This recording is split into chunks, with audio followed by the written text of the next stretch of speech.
One thing that helps me to keep in mind when I'm making a book is that it doesn't have to be fancy or elaborate. In fact, it can be very, very simple.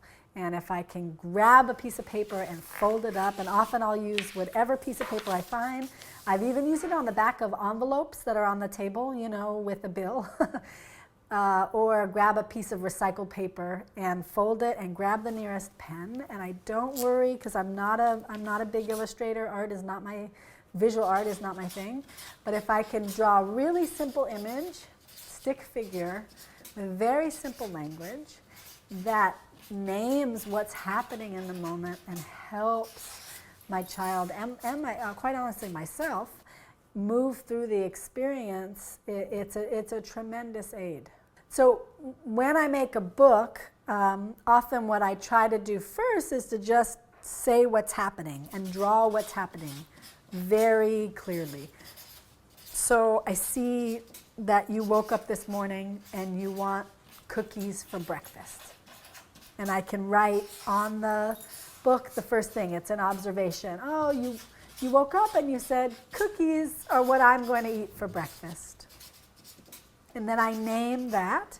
And then often, you know, Mama says, no, we're not going to have cookies for breakfast.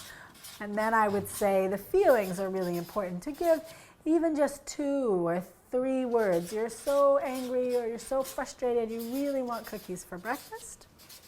And then this is the real big part of it, is that in naming the feelings and in making the book, I'm providing empathy, right? My child is feeling seen. And it's amazing how when I start to make the book, often the feelings then, you know, my child will still be feeling his feelings, but he'll move to looking at the book and getting engrossed in what we're doing. And then often he'll say, especially as they've gotten older, oh, put this, show the kind of cookies I want, or show that I'm yelling, you know. So sometimes they'll participate in the making of the book.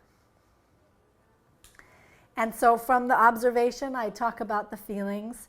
And then often I'll end the book with, sometimes I'll just end with the feelings because there's nothing more to say. You're disappointed and you can't have cookies for breakfast.